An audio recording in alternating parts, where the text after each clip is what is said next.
What's up, everybody? Welcome back to Love and Hello. Rice podcast with your host, Aunt Ma. I'm your other host, Christina. And if you guys are new to this podcast, make sure you guys follow and subscribe on all podcast platforms: Spotify, Apple, Amazon, YouTube Music, YouTube itself, iHeartRadio, TikTok, and Instagram. You guys, we love doing this podcast for you guys. So make sure that you guys comment, engage with us, like. So on this episode, it's going to be a little bit of a fun one. We're going to take a quiz. Are you good at taking tests? Not if you're talking about academically. Well, what were you an A student? I was a decent student, but then like every time I would take quizzes, it's always like, do I pick this one or this one? But then sometimes you don't go with your first instinct and you don't go with your gut, and then it ends up being wrong. And then I always end up doing that to myself because I'm like, I'm not sure. I'm always second guessing. So I don't know. Do you get more A's on tests than you do C's? Depends on the subject. Yeah. I don't remember. Well, it's been so long. I get a lot of A's and B's on tests because You cheat. yes, the person. How did I know? How did I know? But the person he who didn't cheat. lets He didn't me, cheat. the person who lets me see their work is always okay with it. There's like, sometimes I don't even ask. They're just like, hey, check it out. I used to be that You know what I mean? student. And I'm yeah. like, I don't know. Like, they just didn't care. They're just like, I'm going to help you out. They know that I wouldn't do well or something. I don't know. Yeah, it depends on the person. But then I would always be that student where I'm like, oh shit, this test is so easy. Okay, let me just do it real quick. And then I'll see people trying to look right, and I know that they're kind of struggling at the same time. And I'm like, actually, you're cool. So I'll be like, Yeah, you move it I'll to the scoot side it of the over table. and I'll do it. And yeah, I mean, no, I never did that. I've had people like they I don't cheat. pick up like I'll be sitting behind them, and they'll pick up the paper and they'll be like, oh, and they'll yawn behind them with the sheet, and I'm like, all right. Well, I never did that. Yeah, that's too obvious. I would get really nervous. But sometimes if like someone would really ask me because they were struggling, then it's like A, B, C. D, right? So, like, I have a funny story about cheating, and it wasn't me. Okay, so at Cal Poly Pomona at college, before I dropped out or got kicked out of that school, actually, and not for this reason, I had a music class with somebody. Okay, you had to cheat in music? yeah, the test, yeah. Really? Yeah. Wow. So, but So sad. this wasn't me that did this. Okay, my friend, you know, he sits in front of me, and what he did was, when the teacher wasn't looking, he went down to his backpack and he ripped out pages of the music book and then put it on the table and literally cheated off the textbook. Wow. That's so bad. Yeah. That's terrible. And That's he- what and made he's a me good- so nervous hey. because like to rip out a page takes guts too because it makes a lot of noise. It's like Yeah. And this is a guy that doesn't usually do stuff like this. You know, he's a very good student, very smart. He's now a multimillionaire, you know, so it's like, Oh. hey, Hey, everyone has their struggles sometimes. Sometimes you didn't get a chance to study or you just don't understand or something happens. You have issues with your family. I mean, I'm not going to judge, right? I mean, I'm not promoting cheating here, but at the same time, just don't get caught. All right. So what is this quiz that we're taking today? All right. Are you going to cheat? No, we can't. We can't. Okay. Okay, well, good thing is it's a quiz and not a test, which Okay. means quizzes we usually ace. Okay, tests we usually fail. Okay. Right. So, all right, this quiz we're taking is called "How Millennial Are You?" and it's on this website, brainfall.com. Okay, and we're gonna take it out because we're trying to figure out, are we a classic millennial, a stereotypical millennial? You know, and by the end of our answers, it'll tell us how much of a millennial are we? Oh, I think I'm a millennial, like a true millennial. Like 100% millennial? Probably, I would say so. Okay. Well, so I'm reading off this, and it says that, you know, the reason why there's different millennials is because some have, you know, they're really into fancy tech gadgets. There's people who can't use the internet at all. You know, there's all kinds, right? And so I'm trying to figure out, what are we? And the reason is because I almost feel like we're almost like Gen Z because we are really into technology, you know? But I don't know. We were born with the technology in our world. Like Yeah. it was born during our eras, right? But basically, if you guys don't know what millennial age group is, it says typically in the early 1980s to the mid 1990s, even to the early 2000s. Ooh. So millennials are broken into two groups: Generation Y from 81 to 91, and Generation Gen Z Z. 91 to 2001. So it says millennials are referred to as echo boomers. I've never heard of that before. Echo boomers. So like our parents are the boomers, right? Yeah. That's when like people had a lot of kids. We're Mhm. echo boomers because I guess between 80s and 90s they also had a lot of kids. So you Yeah, because ready? our parents went from like having 7, 8 siblings within the family to now like trying to kind of downsize a little bit. But at the same time, they like my parents, they still had 4 kids. Your That's a family, lot. you have 3. Yeah. Yeah. But to them, they've downsized because that's like half of the amount. Yeah. Yeah. Nowadays people are just having like 1 or 2. Yes. Yeah. Yes. All right. So what we're gonna do is we're gonna take this quiz off of our phone. I have my phone. Christina has her phone, and we'll both go through all this together. And at the end, we'll each have our own results that we'll reveal here. All right. Okay. All right. So what we'll do is click start To the quiz. top. Okay. Go all the way to the bottom. So question 1, and there's only 11 questions here, guys. Okay. All right. Would you rather have an interesting, challenging job with relatively low pay or a boring, tedious job with very high pay? And the options are interesting job, high paying job, or it's a toss up. So I'll say it again. Would you rather have an interesting, challenging job with relatively low pay or a boring and tedious job with very high pay? Oh man. I've done both jobs Yeah, before, me too. and I hate the tedious ones with high pays. I hate them. That used But to I- be me. But I love the pay. I like the pay, but is Right. it worth like giving your whole life to? I say no because I only can do that job for so long. So maybe for like a year or 2, and then that's it. Because that's how it used to be for millennials, right? That's the way that we were taught and raised to live. Yeah. And nowadays, it's like it might be the older millennials where we're like, well, we don't want to do this anymore. We put in so much time and blood and sweat into our jobs, and for what, right? Yeah. So I don't know. I would usually put a toss up here because I've done Me both. too. Because I really love interesting jobs to do because you stay busy. but the low but- pay sucks. But yeah, with the high pay ones, it's like I'm just gonna do it and save money for 2 years and get out, right? So at the end it says, what would you rather have? I'm gonna put I'd rather have an interesting job. I'm this is so Bro, hard. come on, it's a quiz, not a test. See, this is what I'm saying. This is how I am when I take tests. I'm like, is it A or B, A or B, A or B? But you can't be wrong here. I know that's true, but it's so like it's so different, right? Because okay, fine. Just pick one. It's gonna be the boring, tedious job. I don't think I can do that anymore. Okay, interesting job. All right. Okay. Question 2. What is your ideal age to get married? Before 25, before 30, after 30? I don't have an ideal age. Well, that's a trick question because we are already married. Right. But before I was married, I always thought I would get married around 25. Me too. And since before 25 is not the answer, I'll put before 30. Yeah, I was gonna say that too. Because I always thought it would be at least 25. Before that, like no way. So here's the question though, like, did you always think that you would be married before 30 or that you wanted to? I knew I would be married before 30. Like that was Really? always the goal. You just because- thought you were the hot girl that get all the guys and you'd be married? No, because Because it's true. Because we to- got married before Because 30. to us, 30 it was like, oh no, because our parents got married and had kids by like 21 already. So for us, it's like 25 is a good balance. After 30, it's like you're older, you don't have as much energy, and then you want to have kids, and there's all these factors to take into, right? Yeah. So it was always between 25 to 30. When if we anything. get married? I was 28. Yeah, 27, 28. You're 27? Yeah, Well, that's pretty young.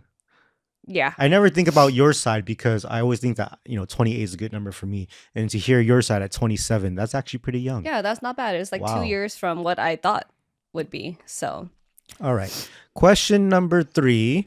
How many texts have you received in the last 24 hours? None, 1 to 5, 5 to 10, 10 to 25, or more than 25 Yours texts is like more than 25. in the last 24 hours? I'm pretty sure. Well, between me and you, it's already at least like 15 a day, I guess so. right? And then yesterday, I got a text from someone with asking for advice, and that blew up to like 100 texts in like 10 minutes. I think yours is always going to be more than 25 every day. Yeah, I'm putting more than 'cause you're always on your 25. Well, what's yours? phone. See, so should I be technical and go back and see how many texts that I got? I would probably say I've gotten like maybe 10 to 25 because I tend to not be on my phone as much. Yeah. Okay. All right. So we'll go into the next question. All right. Number 4. Be honest with yourself right now. Can you imagine life without a smartphone? No. Well, dude, let me finish the question. People can't even hear. No, I can't. All right. I'm gonna, Okay. For people can hear because someone interrupted me. Can you imagine life without a smartphone? So here's the answer options. I don't even own a smartphone. Sure, no problem. Things would be a little less convenient, but no big deal. I might as well end my life right now. This is you. Why? Why do you think that? Because you're on your phone all day and you always have like a quadrillion billion things to do on your phone. And then I always tell you, I'm like, hey, dude, you're just on the phone like for the past, I don't know, hour when you said you're going to go to sleep and you're still on it right now. So, you know how like I have like all these different jobs that I do and I always like to do so many different things at once. When I'm on my phone, I'm doing the same, right? I'm going from like looking up, it's all different kinds of research. Well, you got the stuff where it's like you're talking to people, then you're doing some work with social media stuff.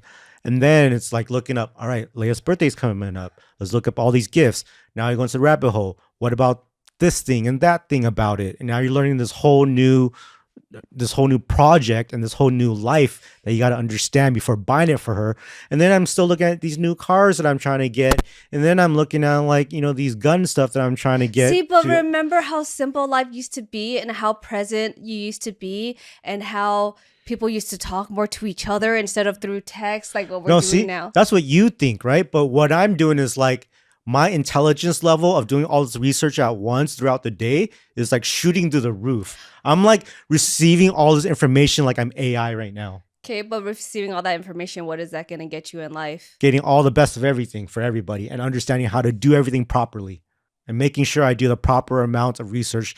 There's people who don't do the research and let's say they go buy a car and they're like, oh my God, I hate this car. Yeah, I don't know. For me nowadays, I feel like there was this one video that I sent you and I was like, you need to read this because it's talking about being addicted to your phone. And I'll have to say, like, I admit I'm very guilty of it because society nowadays, because everything is so conveniently on your phone and you're always like, ooh, I got to check my notifications. I got to see if this person texted me. I got to check my email. I got to research this. And I'm doing the same thing. Like I spend so much time researching medical things like yesterday, right? And I'm just like, oh man, it's so exhausting though, because I'm like, okay, I'm trying to do this, the kids are here, I'm trying to be present with them at the same time. So then you have to tell yourself like, I need to have that balance and be like, okay, I gotta stop now before I get stuck in another rabbit hole and another one, because you're not being present with your family. I'm not addicted to my phone. What I'm addicted to is the convenience and access to all the information that I can get. So if there were no phones available, I would be on my computer doing the same type of research, which I was, in middle school, high school and stuff like that. But we would be doing it less because it wasn't as convenient as like trying to take your phone to the restroom all the time or being on the couch because you would limit it. You'll be like, all right, well, I'm going to set some time real quick to just go to the computer so I could do this. But I don't want to be sitting at my desk for like 2 hours and then I'm going to go be with my family. When I'm on the phone, while I'm using the bathroom, I'm actually taking a break from my phone and now I'm on like social media and stuff. But then when I'm not in the bathroom, I'm actually doing hard research. So at the end of the day, my answer is things would be a little less convenient, but no big deal. Okay, I mean, that would be mine too. Because I wouldn't say like, sure, no problem, because it is so convenient to have it. But would I want to end my life over it? No, because that's so dramatic. Because we got a computer. Yeah. No, yeah. Yeah. I'm serious. Yeah, true. Okay. All right, next question. Okay. Number 5. We're almost halfway there, okay? What is the best way for a person to be successful in their chosen field? A, stick with one company and work my way to the top. B, I may occasionally change jobs, companies when better opportunities come up. C, change jobs frequently and learn as much as I can at each one. I already know this one for you. What? It's going to be the last one. Because No. for me, I would say that I may occasionally change jobs and companies when better opportunities come up. That's me. Yeah. Okay. I mean, I'll have a spurt of the last one where I'll change jobs frequently too, but that's if I'm getting into the job just because I wanted to learn something. So I went in there with a mindset of, hey, I'm gonna learn. Like I used to work a lot of restaurant jobs. I used to be, a cook and things like that. And I would go to a Japanese place and be like, you know what, I'm gonna learn all the recipes and then I'm gonna get out. And it's just because I want to learn how to cook authentic food and original food.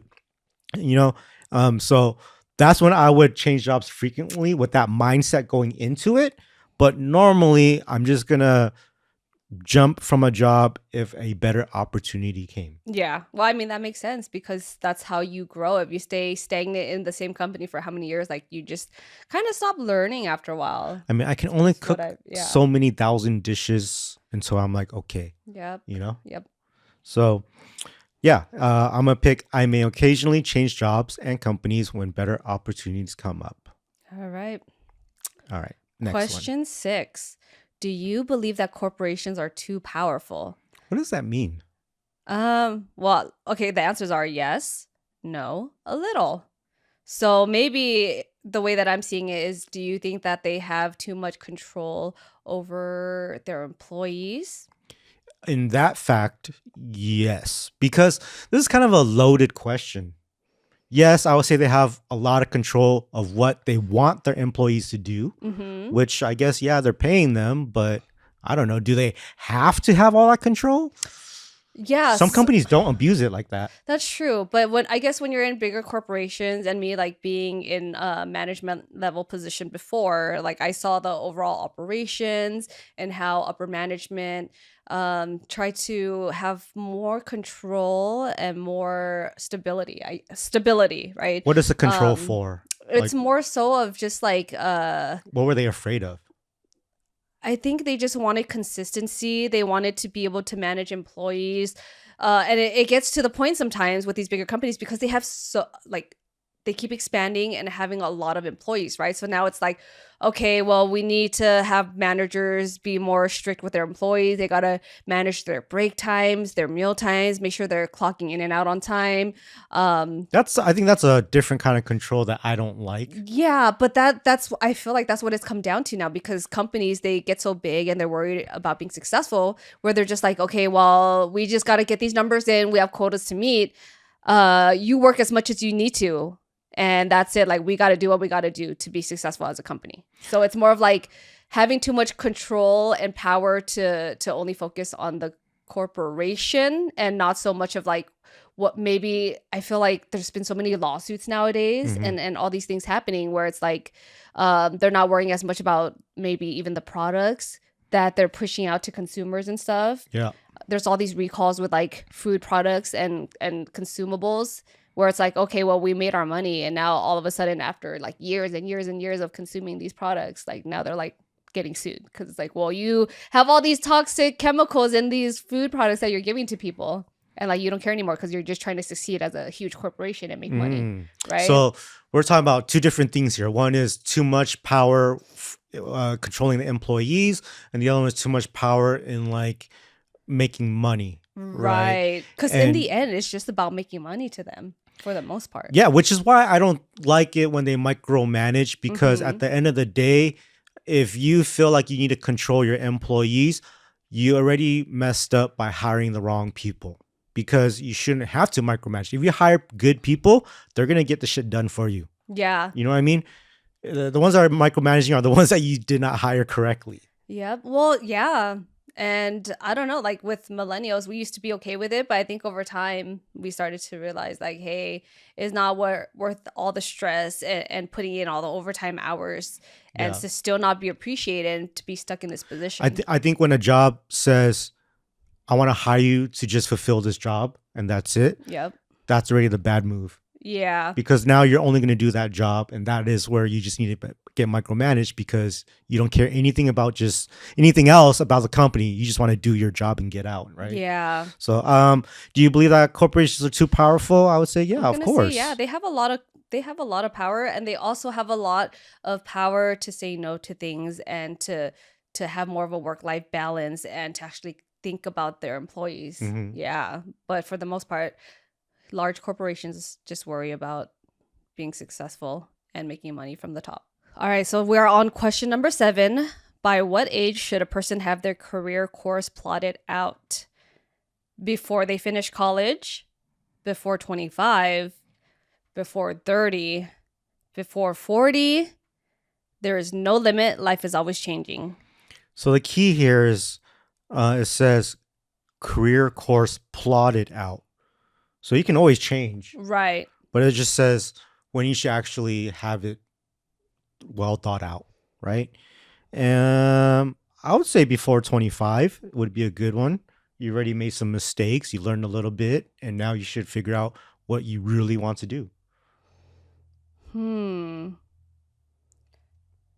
That's a tricky one now because I feel like some people might not know what they want before 25, and then over time it's like you don't really know exactly what you want. You might have an idea until you maybe start taking courses out of college, and then you're like, oh, actually, like I want to change it to this now or whatever. So But maybe at it's like having a general idea but not really but at like 20 having it but at set. 25 you're already almost finishing college.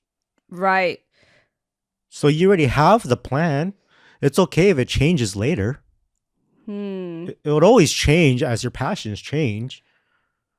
That's true. But I think you should always have the plan before you're 25. You're getting it. You already thought about it when you're 18, right? And you're figuring out your college.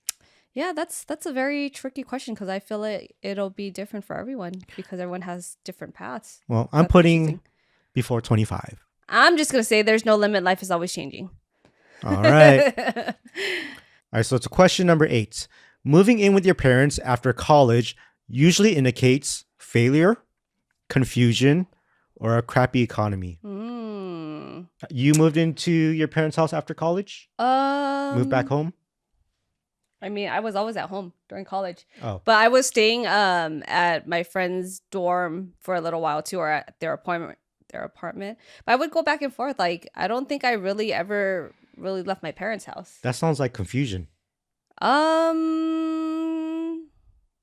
Maybe.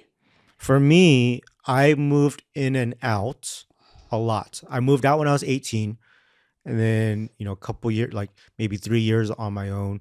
And then one of those years, I don't have a roommate, so I got to move back home, and I'll use it to save up, and then I'll move back out when I get roommates again. Right? Because it's hard to live by yourself. Yeah. Always got to have roommates. So for me, it never felt like a failure. It was more of a crappy economy. Okay. Yeah, for me, I would say maybe it's confusion because it's confusion with what the person wants. They don't know what they want to do. They don't want to. They don't know where they want to go. Why didn't you know what you wanted?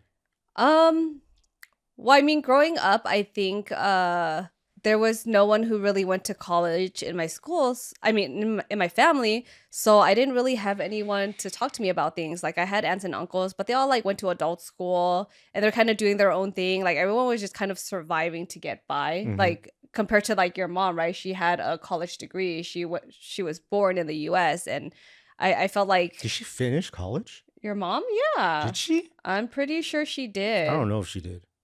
I'm pretty sure. I don't Yeah, know. your mom is a very intelligent woman and she's very successful. I ain't never seen her diploma. Oh, I mean, does she have to show you though? Yeah. I don't know. Well, I mean, your mom is like a director level person, so I don't think that's that high though.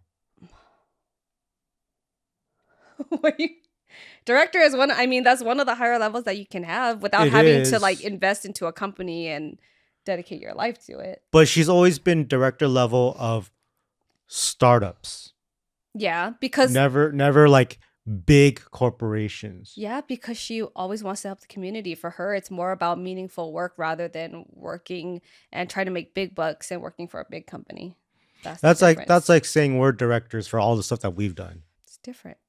It's very different. You're talking about working for your own business compared to working for a big corporation and another company with like multiple employees. I guess It's so. very I'm different. turning into that Asian parent where I'm like downplaying You're my being like a mom. tiger dad already. That's why I'm just looking at you. I don't even know what to say because I'm like, did that really come out of your mouth? I'm just saying. You better not be like that with the kids because that is like. I'm just saying, like, what? Damn. what was the question here? Oh my gosh, I don't know anymore. We're talking about moving in with family. Moving in with your parents. How did it get to that? College usually indicates. I have no idea. All right. Well, sorry, mom. Moving in with your parents after college usually indicates to me a crappy economy. Okay, I think that would make sense from a male perspective. I think for females, because our parents always want us to be home, and if they're always more nurturing and like stay with us until you find someone that's good for you and that you find someone that you can trust to move in with, because there's always these things that you have to worry about, right? We're gonna be the same with our daughter. Like, I'm not gonna let you just move in with anyone. I'm gonna be like doing I don't know, internal background checks with your friends before I let you move in. Probably not, but you know what I mean. Like, I don't even think I would have them move in with anybody. I would try to get them to buy a house. And then they can get roommates in their house. Yes. That's what I would do. Yeah, I think that's the different way of trying to parent, right? All right. Crappy economy it me. is. Okay. Question number 9. Yeah. Okay, I'll say this one after all these ads stop popping up. All right, question number 9 is, do you have a tattoo or a piercing other than your earlobe? Right now or like before? Because I've had a lot. Yeah, so it'd be yes, no, or no, I wouldn't mind having one. It doesn't matter if it was before or now, like, because it's kind of still there, right? Like, piercings don't actually go away. I guess so. It says, do you have a tattoo or a piercing? Oh, okay. Well, then you're definite yes. So, okay. How many piercings do you think I've had in my life? Let's see. You have your ears. You have 2. You had your tongue. Twice.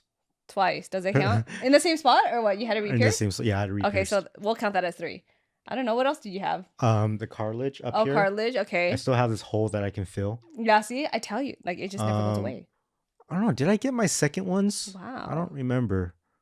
But yeah, I've had at least 5 piercings. Okay, 5. That was 4. What was your 5th one? 1, 2 earlobes. That's 2. 3. The cartilage, 3. 4. And then 2 tongues. That doesn't count. You just got it reopened.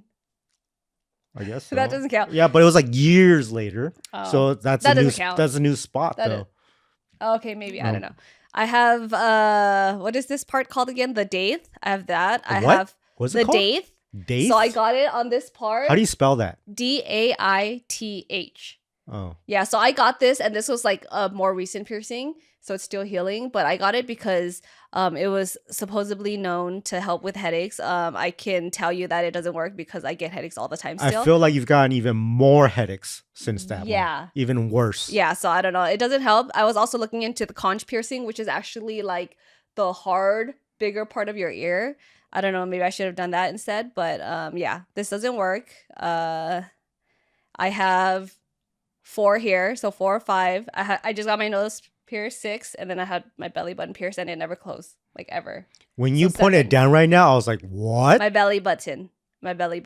So I have 7 piercings. Wow. Yeah. Yep. That's a lot. Yep. It's funny, but no tattoos. No. Oh, do my eyebrows count? I got my eyebrows it does. tattooed and my eyeliner tattooed before, and I was supposed to go back and touch it up, and I never went back again because they didn't numb it back then, and I wanted to cry. Yeah, so you got 2 tattoos. I guess so. Or 4 1, 2, tattoos. 3, 4. You have 4 tattoos. I did my lips too. You have 5 tattoos. 5, 6. You have more than me. Per lip. I only have 2 tattoos. Well, yours are huge. Yours covers like your whole upper body. So that's a definite yes for both of us. All right. Okay. So yes. That's so funny. Okay, next page. Question number 10.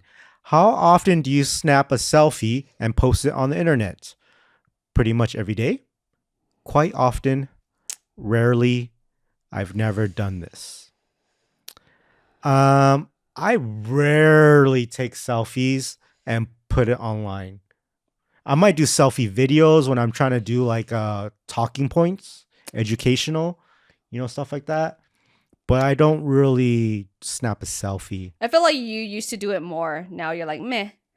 Now you're kind of lazy with it, but you used to do selfies before. But that was when it was like more accepted and it was more normal and people were just posting it to be like, cool, it's such a good day today, like blah, blah, blah. And now people, when you post selfies, it's like, damn, they're so self-absorbed and conceited. And No, I just don't because I mean, I don't have anything new to really share with the picture. Before we did it, we were vlogging a lot, so there was a lot of, and we're on a lot of ventures. Right now, we're kind of like in grind and work mode, so we're not out and about taking photos and stuff. That's true. Or we're just taking family photos all the time. Yeah, I think it was pre-kids. And then after that, it became selfies with the kids. Yes. And it was never selfies with Okay, ourselves I do anymore. take selfies with the Right? kids. Okay. Not quite often, still rarely. Yeah. Right? I'm gonna put rarely. Okay. Rarely. Pretty Okay. rarely. Yeah. Yeah. Yeah, we're not selfie people. Yeah. All right, go for the last question. Okay. Ooh, 11, 11, 11 out of 11. Okay. The thought of meeting new friends / dates online is exciting, scary, weird, too common to be any of the above. What? Hmm. Well, I think meeting new friends online is exciting. Mm-hmm. I like that. We meet a lot of other creators and or even fans that we talk to that become friends. And I think it's exciting. But my friends those are more like my clients. And, Yeah. right? And then now I get to know them and now we're all friends. And I think it's always exciting. Do you think it's weird? It may depend on, I think it depends on the person, It does depend on the person. Yeah. right? Because it depends on how the interactions are. So, well, it says the thought of meeting new friends. So, like, I guess if it was the magical click off the bat, that is what's exciting. Yeah. If it's the ones where it's like, is this a friendship that's becoming? Like, I don't know. Then, it's weird. And then it falls off. Yeah. So it depends on like the tone and the person. But And when you talk through a phone and text and stuff and through social media, you don't really know the meaning behind the words. It's like reading a book, And so yeah. sometimes you might be interpreting it wrong and you may be thinking, yeah, you're getting a new friend here. And all of a sudden they're not even thinking that. Yeah. They're just trying to say what's up or something. So to me, it's like all of them. It could be exciting, it could be scary, and it could be weird. But Is too that- common to be any of the above. It might be that one for me because like it's common, but it very much depends. And At the end of the day, I'm putting exciting okay, I'm gonna put Because too common to I'll- be any of the above. because I like it when I meet new friends yeah. that actually vibe with us. Yeah, but I guess I do too, but I also get anxious because I'm like, oh, how's it gonna be? Like, is it gonna be awkward? Like, how do we approach each other? Because I think I've become like more of an introvert. I don't know if I would even call myself an introvert. I've always been extroverted my whole life. Yeah, but it can change over time. That's true. That's why I say it depends on the person because like you might have vibes where you're like, oh, cool, like it's so easy to go say hi to them, but then there might be other people where you're like, hey, So I don't know. For me, Well, it's too common to be any of the above. That's okay. I put exciting. Okay, are we All right. submitting our So our answers? Yes, submit your answers. I was about to say submit your offer. All right. Yeah, if you got one, submit it. All right. So now we can click the skip so we don't have to create an account. All right. Analyzing responses. How millennial are you? Okay, that is the Ooh, question. Who's going first? You can go first. It says you are 71% millennial. That makes you a millennial hybrid. What is a hybrid? It says you have a lot in common with the stereotypical millennial. Did someone just ring our doorbell? Yeah, Why? it's probably a delivery. I'm gonna check this ring real quick. It's Yeah. gone. Okay. I understand. We get too many deliveries that it's like, boot. You already know. So Okay. for some of you new people here, if you didn't know, we shoot this in our house. Yeah. All right. Let me read this In again. our studio. You have a lot in common with a stereotypical millennial and may even identify as a member of this generation, but you also harbor a few thoughts and opinions that move against the millennial grain. In other words, you developed your own ideas about how life should be lived, independent of your peers. Ironically, in some ways, that makes you even more millennial than the stereotypical millennial. All right. So I'm like, what does that even mean? That means I'm a pure millennial, no? Yeah. So I But with got my own like with innovations. your new ideas. So I'm actually also a millennial hybrid, but I'm 75% Ooh, millennial. you're more millennial than me. Yeah. So I think it's like we've learned through our experiences of what life should be, and after that we've kind of mixed with the Gen Z way of thinking, because now they're like working towards their passions and not working in these like steady high paying jobs because they want to do maybe lower paying jobs, things that are exciting for them, things that pique their interest, and like now we're kind of mixing between the two, I, right? I do think after all this, it did help me understand I am less of a millennial than you, because specifically when we're talking about how I am on my phone all the time and the things that I do on my phone is very Gen Z, Mm-hmm, you know? mm-hmm. And then you'll like talk about things and people that are like a lot younger and Gen Zers, and I'm like, who are these people? What do you mean? What's trending? Like, all these trends, and I'm like, what? I'm so out of touch. Yeah, So that's why you're old school. yeah, you're like, hey, do you know about this fight that's happening or whatever, or like this drama that's going on? I'm like, I have no idea. And I think I'm becoming that millennial too, where I'm like, how do I do this on my phone? I don't want to be like my parents. So I don't Yes, know. you're definitely Yeah. that person. You're an old lady at heart. Yeah. You got the old soul. So how does that make you feel? I mean, Is it accurate? I would say it's pretty accurate, because, well, I guess also too, because like I'm also still trying to keep the old way of living, and trying to like focus on family, and What is the old way of living to you? like not being so consumed with technology and other things, and being present in the moment, and actually like trying to spend time with See, my family. And that's the different mentalities that we have though. Like you keep saying like the consuming and stuff, and I'm on my end, I'm thinking of like taking advantage of all the information. but it's overconsumption still, because For you're spending more time on the phone than being present. No, I mean, and that's how we're opposites right now. I guess so. Yeah. I'm just trying. That's my way of growing. For yourself. No, not for myself. Well, Like for example, yesterday we were trying to buy a birthday gift for Leia, and we're trying to figure out what she likes, right? And I know what Leia likes, but I started Googling what do 7-year-olds like, and then rabbit hole. and then I'm like, okay, there's all these like arts and crafts stuff, and that's what everything is for that age.